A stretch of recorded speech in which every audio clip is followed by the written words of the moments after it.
Hi viewers, Binas kitchen ক্রিয়েশনসে আপনাদের স্বাগতম। আজ রান্না করব জ্যান্ত টাকি মাছের ঝোল। আর এই টাকি মাছ আমাদের স্বাস্থ্যের জন্য খুবই ভালো, দ্রুত রক্ত বৃদ্ধি করে। আর যারা রক্ত স্বল্পতায় ভুগছেন তারা নিয়মিত টাকি মাছের ঝোল খেতে পারেন। চলুন টাকি মাছের ঝোল রান্না করতে কি কি উপকরণ লাগবে একবার দেখে নেই। প্রথমেই লাগবে টাকি মাছ। এখানে বড় বড় 5টা টাকি মাছ নিয়েছি।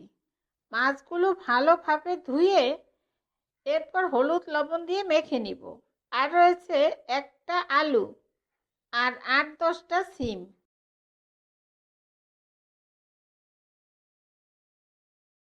এখন মাছ রান্না করার জন্য কড়াইতে পরিমাণ মতো তেল দিয়ে নিয়েছি, আর তেল ভালোভাবে গরম হয়ে গিয়েছে। এরপর মেখে নেওয়া মাছগুলো দিয়ে দিব, আর মাছগুলো এপিট ওপিট করে হালকা গোল্ডেন করে ভেজে নিব। এখন সব মাছগুলো ভাজা হয়ে গেছে, এরপর প্লেটে তুলে নিব।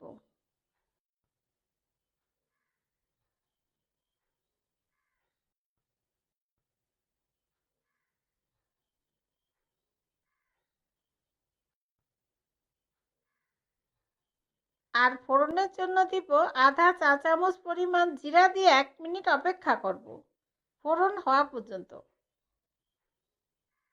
এরপর সিম আর আলুগুলো দিয়ে দিব।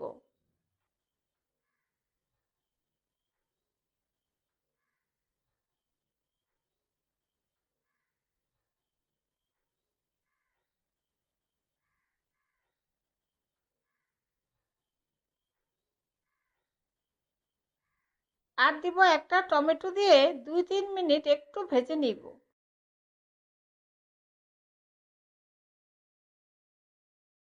এখন 2-3 মিনিট অপেক্ষা করার পর দিব 1 চা চামচ জিরা ধনিয়ার গুঁড়া, আধা চা চামচ হলুদের গুঁড়া, আধা চা চামচ মরিচের গুঁড়া, স্বাদ মতো লবণ আর আধা কাপ পরিমাণ পানি দিয়ে মশলাগুলো ভালোভাবে কষাবো, মশলার কাঁচা গন্ধ যাওয়া পর্যন্ত।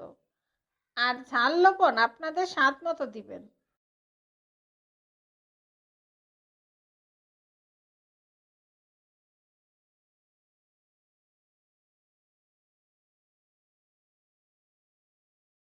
এখন দেখুন মশলাগুলো কষানো হয়ে গিয়েছে, তেল ছাড়ছে।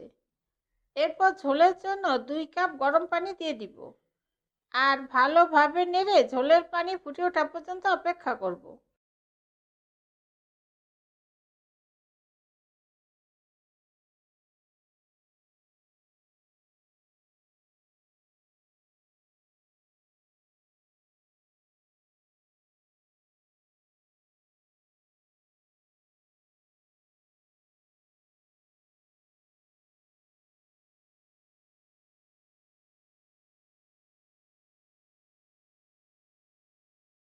এখন ঝোলের পানি ফুটে উঠেছে, এরপর ভেজে রাখা মাছগুলো দিয়ে দিব, আর ভালোভাবে নেড়ে সিম আর আলুগুলো সিদ্ধ হওয়া পর্যন্ত অপেক্ষা করব।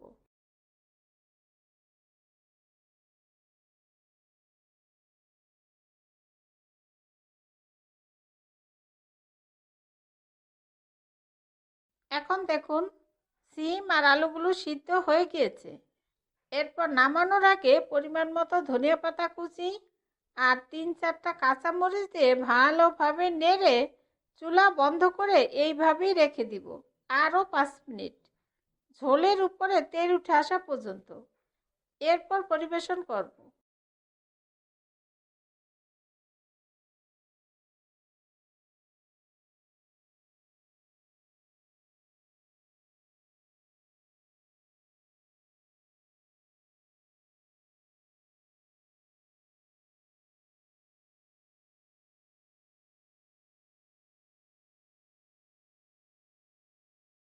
এইভাবে টাকি মাছ রান্না করে বাড়িতে অবশ্যই খেয়ে দেখবেন। আপনাদের সুবিধার্থে সব উপকরণ ও তার পরিমাণ আমি ডিসক্রিপশনে দিয়ে দিব। আর এই রেসিপিটা আপনাদের কেমন লাগলো আমাকে কমেন্টে জানাবেন। আর ভালো লাগলে অবশ্যই একটা লাইক দিবেন। আর নতুন বন্ধু হলে সাবস্ক্রাইব করার জন্য অনুরোধ রইল। আমার ভিডিওগুলো দেখার জন্য আপনাদের সবাইকে অনেক অনেক ধন্যবাদ।